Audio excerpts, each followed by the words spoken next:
Chris Mackowski of Emerging Civil War. For the American Battlefield Trust, we are commemorating the 160th anniversary of the Battle of Chancellorsville. And I'm standing in the shade to simulate night because it's the early morning hours of May 3rd, 1863. Stonewall Jackson has met calamity as he's been leading his flank attack against the Union position here. And now there's a huge crisis of command that's going for the Confederates as they're trying to figure out what their next step is. Robert E. Lee is on the far side of the battlefield, waiting for news of how this attack has unfolded, what the next steps might be. We're at a place called Hazel Grove, and to orient you, north is kind of off in that direction, east is off in that direction, south and west. And Confederates have been converging on this area as part of Jackson's flank attack. But this spot that we're standing in now is actually occupied by Federals. We talked about Dan Sickles' 3rd Corps moving down to the Catherine Furnace, which is off toward my right. He's been trying to harass Jackson's column as it slipped away on the 2nd of May. But once the attack once Jackson's flank march gets all the way into position, the attack unfolds, Sickles is called back up into this area. And so that's going to set the stage for the morning's action on May 3rd. To tell us a little bit about what Hazel Grove is and why this area is important, I want to bring on Kris White, who in my previous film was my good friend, but since he's giving me a hard time about it, you're my little less than good friend right now. Yeah, I understand how that goes. Man. Friends, contractors. Anyways, thanks, Chris. We're standing on, I think, one of the less understood parts of the Battle of Chancellorsville. One of the reasons is because we talked about this in our last video about Stonewall Jackson, and that is because for some folks, the Battle of Chancellorsville stops right then and there. You know, Jackson is wounded, he's taken to the Wilderness Tavern, his arm is amputated, he is taken 27 miles south to Guinea Station, and that's it. The war is over for some folks. But there's a lot more to the Battle of Chancellorsville, and as I've said in other videos, this to me is the real Battle of Chancellorsville. Starts on May 3rd. This will be the second bloodiest day of the war behind Antietam by my calculations, as well as Stephen Sears's calculations. So when we start to look at this place, this is an important spot at Chancellorsville. One of the reasons is because it's somewhat open. We'll notice that Hazel Grove is much more, it's an open area, a plateau as some people will put it, but unfortunately it's not the same spot as it would have been in 1863. In fact, you would have to go back into that tree line about 200 yards to get back to the actual Hazel Grove vicinity. Hazel Grove is a farm. It was owned by Melzi Chancellor, but we don't know who's actually living here at the time of the battle. Some folks think that it might have been some of his slaves living down here. He also owns Dowdall's Tavern, and we know the family's up there, about 2 miles from where we are right now. But over in that area behind those trees, which the National Park Service has there as a buffer, there is actually what's called the Wilderness Presidential Resort today. And that actually encompasses the original Hazel Grove Road that would have led you down from the Orange Turnpike, which is off to my left, back behind me, down to Hazel Grove, the farm, and then eventually it'll be improved to go down to the Catherine Iron Furnace. And we do know that the Federals will help to widen that road as the Union 3rd Corps moves down in that direction. So these guns that you see behind us, which are representing Confederate guns, would have been back just a little bit farther. And if we look towards the north, we'll see those trees. That's a heavy tree line. That is looking off less than a mile to the Route 3. That's the Orange Turnpike. Back in that direction, you would have the Chancellorsville Visitor Center. This road actually will take you right up there. Stewart Drive will take you right up to Route 3 and then across very carefully to the Chancellorsville Visitor Center. But this opening actually goes off into this direction towards another place called Fairview. Fairview was the overseer's house of the Chancellor slaves, and Fairview was actually, there was a structure there as far back as 1777. It was known as Rains Ordinary. It was one of the first taverns in this area, and that would have sat up on another piece of ground where we're going to go to. But this will give you a vista that will cut from Hazel Grove out towards the northeast, towards the Chancellorsville crossroads, and out in the distance you might make out some cars going back and forth. That's Route 3. And up into that area would have been a larger clearing, a little bit wider vista at the time, that would have given you a vision of Joe Hooker's headquarters at Chancellorsville. Now the terrain has changed somewhat since the time of the war, obviously, because we have that Wilderness Presidential Resort who owns the land back here where Hazel Grove proper actually sat. Also in the 1880s, there would have been a large iron pit that would have been installed down in this area when the defunct Catherine iron furnace was started back up by another company. And that's going to change the topography down in the lowland near where we're standing today. The water table has changed down here. Scott's Run below us actually has been dammed up, so there's a lake behind us. That wouldn't have been here. So there is some changes to this area. You might not be able to be visible to you as a visitor just walking around a little bit, driving through here. But Hazel Grove would have been a little bit farther off to my right. You would have been able to see out the Fairview. There are 34 to 42 guns, depending on who you read. I think there are 38 there at the time of the battle. And then you would go beyond to the Chancellorsville crossroads. As the battle plays out, this is going to be a very important part of the puzzle on the morning of May 3rd for the new Confederate 2nd Corps commander. And who is that new 2nd Corps commander? By the way, Chris, that was so good. You can be my best friend again. That was excellent. Good job. Who is that new 2nd Corps commander? Feel the love, folks. Feel the love. That's right. Who is that 2nd Corps commander? Well, of course, we know that Stonewall Jackson has been accidentally wounded by his own men, further wounded by Union artillery fire as he's evacuated from the battlefield. Command's going to devolve down to A.P. Hill, who is also wounded by that artillery fire. He's not going to be able to take command, and so command's going to devolve to Robert Rhodes. It's his first time being a division commander. He's never commanded this many men, so he's not really ready to take over the Corps. And so we're going to call in a ringer. We're going to bring in Jeb Stuart, commander of the Confederate cavalry, and to talk a little bit about that, I'm going to ask our cavalry expert, Dan Davis. Thanks, Chris, and hello, everyone. Now, just to go back a little bit to what Chris mentioned about Robert Rhodes. Robert Rhodes will indeed become a fine division commander before his death at the Third Battle of Winchester. You could probably make the argument that he's one of the best division commanders, east or west, along with Pat Claiborne, to serve in the entire Confederate Army. Now, as Chris mentioned, command is going to devolve to the cavalry commander, Jeb Stuart. Stuart has not commanded cavalry since the Battle of Drainesville back in 1861, 2 years removed or so. Stuart, at the time that he receives command, is actually just several miles off to the north at Ely's Ford. He's taking the 1st Virginia Cavalry, the 16th North Carolina, around Jackson's far left flank to try to locate the fords on the Rapidan River. He's going to send a couple of artillery rounds across the river into the camps of William Woods Averill, the Union cavalry, who has just returned from his expedition. And Stuart's going to receive word that he has been called back to the Army. He is now in command of Jackson's Corps. Now, Stuart's going to face somewhat of a crisis that evening. He's got to make his way back through the dark, through these dense woods, to try to cobble together Jackson's divisions. Again, the men have been marching and fighting all day on May 2nd, 1863, and he's going to have to come up with somewhat of a plan of action for the following morning. I'd also like to point out that Jeb Stuart is put in command, or placed in command, because he is a very highly regarded officer in the ranks of the Army of Northern Virginia.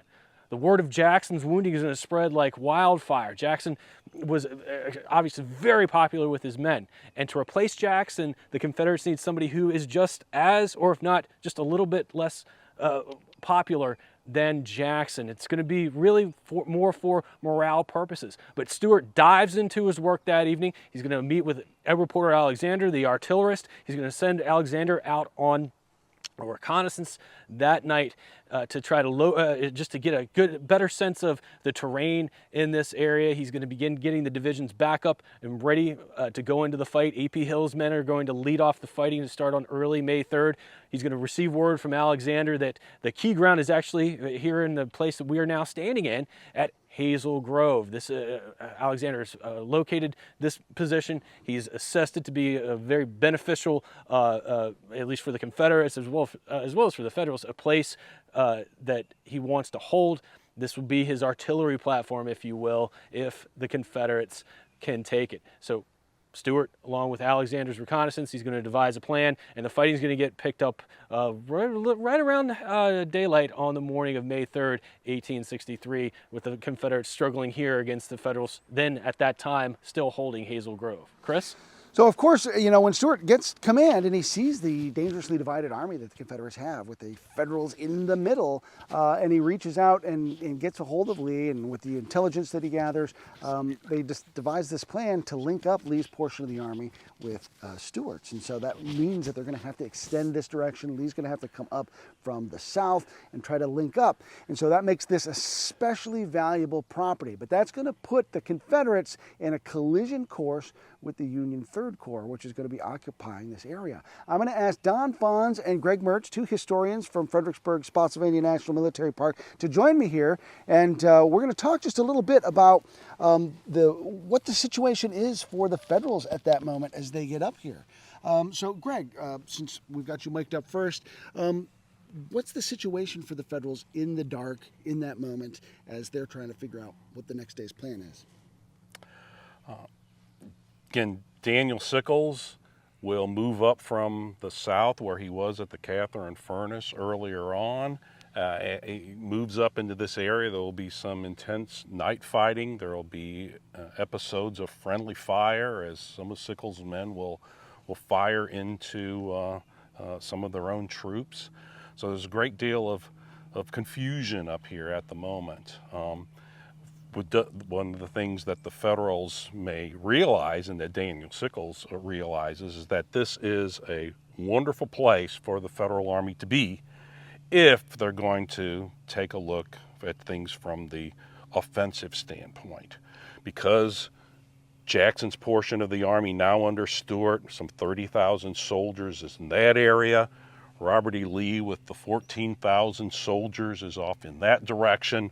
By holding Hazel Grove, the Federal forces prevent the Confederates from merging. One of the things that Robert E. Lee was very concerned about throughout Jackson's flank attack is could the southern end of Jackson's line link up with the western end of Lee's line, and Hazel Grove, occupied by the Federals, make it difficult to do that. The orders that Lee will send to Jeb Stuart to work his way to the right, try to turn the enemy, work his way to the right so that they could link up. So the Federal troops right here are in a wonderful position if the Union Army is going to think offensively. You can hold one portion of the Confederate Army at bay while you focus and destroy another smaller portion. One of the ironic things is Confederates are in arguably a more precarious situation after Jackson launches his flank attack than they were before. To kind of echo something that Kris White had said, a lot of people, or maybe you said that, but a lot of people think of the battle kind of coming to an end once Jackson is shot. Well, and the rest of the battle is just mopping up this tremendous maneuver that Jackson has made. The battle is nothing of the sort. It's a whole new ball game now that the Union Army is well aware we've got Confederate soldiers to the west and to the south of this place here, Hazel Grove. Now, Don, Greg just dropped a big if the Federals are thinking offensively, but they're not really, are they? Well, not the one man who counts, and that's Joe Hooker. Hooker has been pretty well buffeted and bemused from the time he crossed the river. He gets to Chancellorsville. He kind of thinks the battle's over at that time, even before it's begun, only to be surprised when he finds that Lee is not only going to try to hold his ground at Fredericksburg, but is actually coming out and attacking him. So Hooker's immediately by that is kind of thrown off, causes him to fall back to Chancellorsville. After that, again, he assumes that Lee's going to attack him head on. Instead, Lee goes around the flank and turns his flank. So again, Hooker's entirely outfoxed by General Lee. May 3rd comes around. At that point, I think Hooker's thinking one thing and one thing only, and that is get my army back across the river intact. Don't let my army be destroyed. Don't let me be the person who goes down in American history as having sacrificed the army that brought about a peace that gave the South its independence. But it's very interesting, I think, to compare Robert E. Lee and Joe Hooker at this point. We saw Robert E. Lee in a similar situation on April the 30th when Joe Hooker has brought his portion of the flanking movement around to Chancellorsville. He's got Sedgwick on one side, Hooker on the other. What does Lee do? Does Lee consider himself surrounded? No, he looks upon that as an opportunity. He sees himself as having divided the enemy. and takes advantage of that opportunity. Hooker now is in the same position, except for the fact that Hooker has twice as many men as Lee had, and knows exactly where they are. He's got plenty of troops here. He's got not only the troops that have done some fighting so far, but he's also got a lot of troops that haven't done hardly any fighting, like the 12th Corps, the 3rd Corps.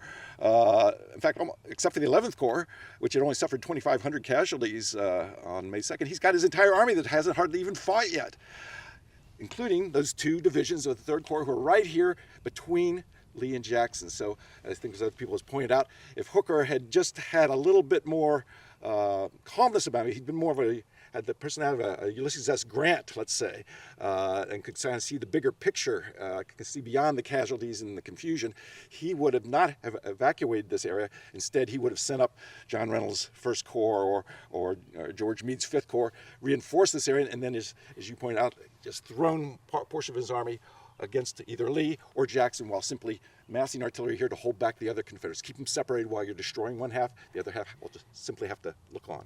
That's an incredible possibility, an incredible what if we think about it. Greg, so Dan Sickles occupying this ground, he's not thinking quite as defensively as Joe Hooker is. Tell us what's going on in Sickles' mind right now.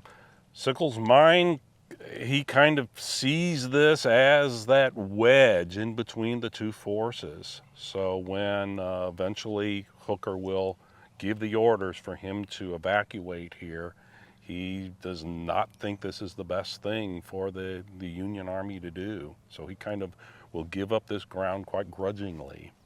Now, Don, how does that inform Dan Sickles' performance at a little place in south central Pennsylvania a couple months later? Yeah, whether this had a direct impact on that, I don't know. But it does. I think the common thread is you see Sickles as being much more aggressive than your average Union Corps commander, and certainly more than Joe Hooker was here.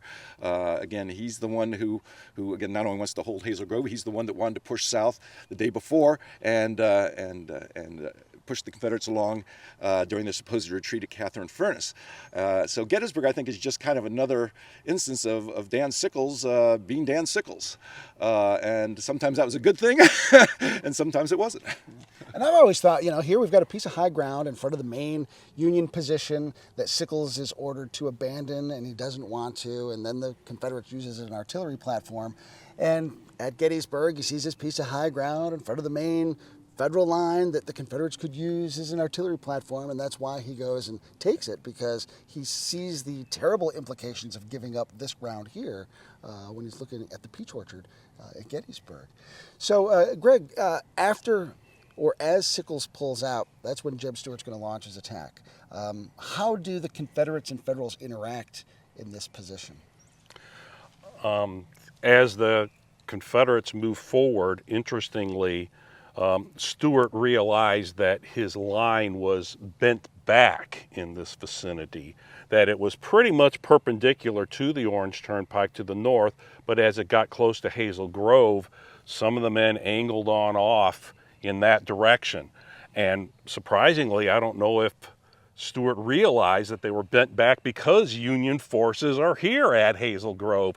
So he issues orders for his men to move forward and straighten up the line before the attack is made. That is his intent.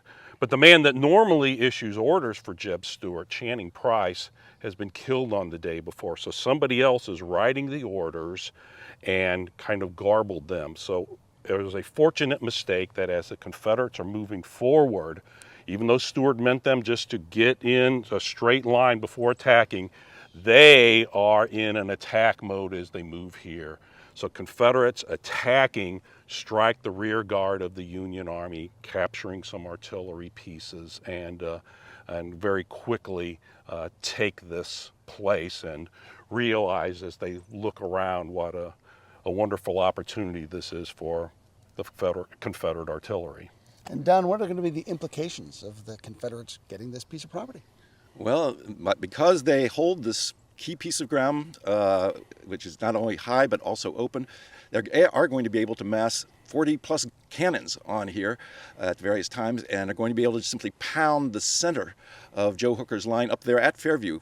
And at the same time, Lee is also putting artillery to use over here to the east of Chancellorsville along the Turnpike and Plank Road. And there's other guns over near where the Visitor Center is today. They're playing on the Federal Center from that direction. So you almost have like a four-way crossfire of artillery right on the very center of the Union position. And that together with these massive wave after wave of attacks is eventually going to force Hooker back. Don, Greg, thank you both for taking a second and explaining some of this action to us here. I'm going to bring Kris White on here in just a second to talk a little bit more about the artillery. We've got a special guest. I'm being told by our folks off the camera, we've got a special guest here. Steward Henderson is going to make a fabulous guest appearance for us. We're going to get him mic'd up to come out here in just a second here. Stewart, we're here at a key moment in the battle, early morning, May 3rd, 1863, Hazel Grove. What are your impressions out here? Well, first of all, I say that General Lee is very fortunate because on the previous evening, Stonewall Jackson's commander of artillery, Colonel Stapleton Crutchfield, is going to be wounded. But in his place, he's going to have Colonel E.P. Alexander. Porter Alexander is the commander for Longstreet artillery. And Alexander is the one who places the guns and commands the guns at Marie's Heights and Fredericksburg in the previous battle, but also in the next battle, the Battle of Gettysburg, Alexander will be in command of the artillery. And for more on Alexander, turn it over to Kris White. We're going to do the quick microphone switcheroo here in just a second here. So Kris, a big moment for E.P. Alexander stepping onto the big stage with the big guns at a moment of crisis. I feel like you're an NFL sideline reporter pulling people over like, Coach, you have a minute before you go back. Let's talk about what just happened in the first half. How do you feel about your miserable performance in the first half, Coach? Well, I mean, I can't speak to that, but I can speak to Joe Hooker's. So let's set it up. What we're looking at right now, we have the Union line that's running down from United States Ford on basically the Rappahannock River down towards the Chancellorsville crossroads. It kind of doubles back a little bit to a main artillery position at Fairview. There are also guns around the Chancellorsville crossroads. And then we had this strange position that is going to push Dan Sickles to the south and bring them up here. The 11th Corps has been pushed back. And then we have more Union troops kind of off in that direction. So we have a very strange line if we're Joe Hooker. And it's very difficult to manage it because not only do we have troops here, we have troops on the other side of Fredericksburg. So we're trying to maintain communications with various parts of the Army through telegraph men on horseback, anything they can, flag systems. So we have this weird line. And the Confederates, who are working on what we call exterior lines, Hooker's moving mostly on interior. We can go back and forth on a shorter distance. The Confederates have to go all the way around to get to us. We now have to make sure that we get a position where we can hit this Union salient, a portion of your line that protrudes outward. So how do we do that? We have Robert E. Lee with his 14,000 or so men up along McGee Hill, McGee Ridge, and firing down into this salient position. As Don pointed out, we have more guns that are seated near the Visitor Center, which is actually on a higher piece of ground than you would think, firing off in that direction, creating a crossfire. And then we add those guns of Edward Porter Alexander, West Point graduate. He used to be in the Confederate Signal Corps, transferred over to the artillery. And technically, he is the second in command of the artillery in the Confederate First Corps. But he's much more capable than the guy who's in charge of the guns, who's kind of left behind over at Fredericksburg, a guy named James Walton. So here is Edward Porter Alexander, a very capable officer who needs a job to do. In the meantime, the Confederates over the winter had been reorganizing their artillery into a new system so that they had similar types of guns together, like you see over here. You would have two Napoleons together in what's called a section. That's one part of a battery. Then you would put two, maybe the black guns together. Those would be 10-pounder Parrott guns or 3-inch ordnance rifles. What this is going to do, it's going to give you an effective rate of fire. You're going to be able to resupply them more easily. Prior to this, at places like Antietam, we'd have a 6-pound gun with a 12-pound gun with a 3-inch ordnance rifle, and it was a mess trying to reorganize and to resupply these folks. So over the winter, we start putting the same guns together. or types of guns in sections and sometimes full batteries. So this will give Lee more operational flexibility. He'll also break off an artillery reserve so that they can pull from this pool of guns, and that's what Edward Porter Alexander is going to do, is have guns up along the Orange Turnpike and able to bring guns down into here. Once they get down into this position here at Hazel Grove, I almost called it Fairview, we have guns over near the visitor center. We have guns up on McGee Hill and McGee Ridge. What happens is we start enfilading the Union line. That means we can point at one portion of the line and start having converging fire and also enfilading fire. We're getting on the ends of lines. We're converging fire towards one point. This is very good if we're the Confederates. Now the Federals now have to pick out many targets, and that's called diverging artillery fire, and that's going to dilute the effectiveness of your fire because you have to pick out many targets and try to, with accuracy, hit those Confederate guns. Alpheus Williams, a division commander in the 12th Corps, said, once Hazel Grove fell, it was an important position as it nearly enfiladed our infantry lines and commanded our artillery position at Fairview. Whenever Edward Porter Alexander comes riding down into here, he will describe later that there was rarely been more gratuitous gift on a battlefield. And he will be referring to Hazel Grove because it is such an important portion of the Confederate lines now, because now we can put guns here, we can mass them together almost hub to hub, wheel to wheel, and start firing. And because there's such depth up around the Chancellorsville crossroads, if you fire and miss the front, you're going to hit someone in the second line or even the third line. So that's what we're going to start to see up here. Union forces are going to start hitting the dirt, laying down. One officer said that he could see the balls coming right towards him. And he said if they had put it down one more degree in elevation, he would have taken off his head rather than the stalks of grass in front of him. He could see the balls coming out and just skimming the tops of the grass. Other men will talk about men being decapitated. It'll turn into a veritable artillery hell, and we'll talk about that over at Fairview. One man over here will run up on a guy named Willie Pegram. He'll be killed just a few days before Appomattox at the Battle of Five Forks. He will scream, "A glorious day, Colonel, a glorious day," to Edward Porter Alexander. In fact, every time one of the guns discharged over here, a young gunner towards the front of the gun would do a standing flip back every time his gun discharged. So he looked like he was doing a backflip every time. That's how important this position was. It now created enfilade. It was able to fire upon a target with great depth. And then also on top of it, we had guns close by that could replenish the limber chests and then the caissons beyond by just moving more batteries into here or fresh caissons and whatever you need. The Federals on the other side, and we'll talk about this at Fairview, don't have a strong leader overseeing their artillery, especially its supply chain. And one by one, those guns will go silent, not because of the superior gunnery of the Confederates, but because the breakdown in logistics on the Federal side, they have nothing to shoot back with.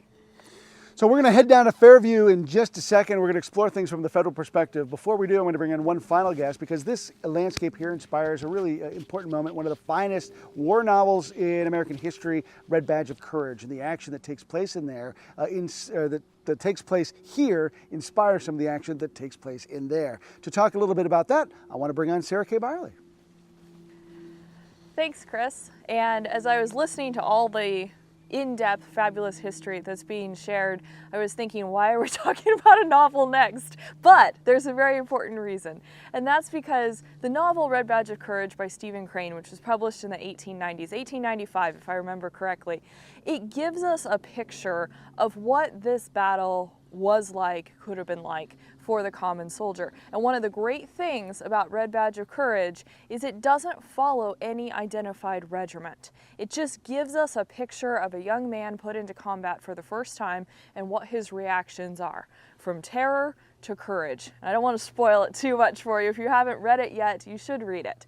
It is a really good picture, and I think as I've read more and more primary sources, regimental histories, memoirs, which some should be taken with a grain of salt and many with a pound of salt, as we've talked about in some of our previous videos, there's that sense of the common soldier doesn't know what's happening all around him until the battle's over and the officers start trying to make sense of it in their official reports. And that's what's really captured in Stephen Crane's novel, is that sense of confusion, that sense of reaction that the common soldier has.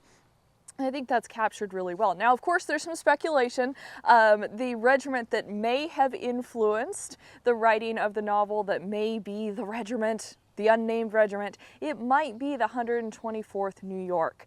They're in the 3rd Corps. They would have been fighting out somewhere in this area, possibly. But again, that's a bit of speculation. The speculation comes because Stephen Crane lived in the area of New York where this regiment was recruited from. We think he was hearing stories from veterans, and that probably influenced his work. There are hints throughout the novel that definitely point to the battle in the story being the Battle of Chancellorsville. He talks about movements across the rivers, plank roads, an attack of Confederates out to the west with Germans running back. Sounds a lot like the 11th Corps and Jackson's flank attack. So there's certainly reasons to think that it's Chancellorsville. And then, to kind of make it solid, in 1896, Crane actually publishes a little bit of a postscript story, if you will, to Red Badge of Courage. It's called The Veteran, and it's about this character in his older years, and he actually tells, I think it's his grandson, it was at the Battle of Chancellorsville. So a little bit of tie-in there. If you haven't had a chance to read the novel, check it out, and then compare it against primary sources, letters, memoirs, regimental histories, and really come to understand that confusion of battle that the common soldier experiences here at Chancellorsville and at other fields of fighting. Chris? Thanks, Sarah. Yeah, and although Crane keeps things pretty generic, one of the very few actions in the book that we might be able to trace to a specific spot on the battlefield is when the Orange Blossoms are actually stationed over here as part of that rear guard, and James Archer's Confederates come sweeping up, and there's kind of a fight off in this area, and it's described not in specific detail, but pretty close detail. So that's why we thought this would be a good spot to give a little pitch to that fantastic novel. So we've had a lot of stuff to throw at you, and we've got more. So we want you to stick with us, share this, like this, subscribe, let your friends know. We got the 160th anniversary of Chancellorsville going on, and they want to be a part of it. We got Professor Andy Poulton behind the camera here. I want to thank Greg. I want to thank Dan. I want to thank Sarah. I want to thank Stuart. I want to thank Chris. I want to thank Don. And I even want to thank Tim Talbot, who'll be coming in just a few minutes from the Central Virginia Battlefield Trust. And I want to thank you, because it's your support that allows us to be here to share these stories, and we couldn't be more grateful. I'm Chris Mackowski for the American Battlefield Trust. Thanks for all you do to support battlefield preservation and education.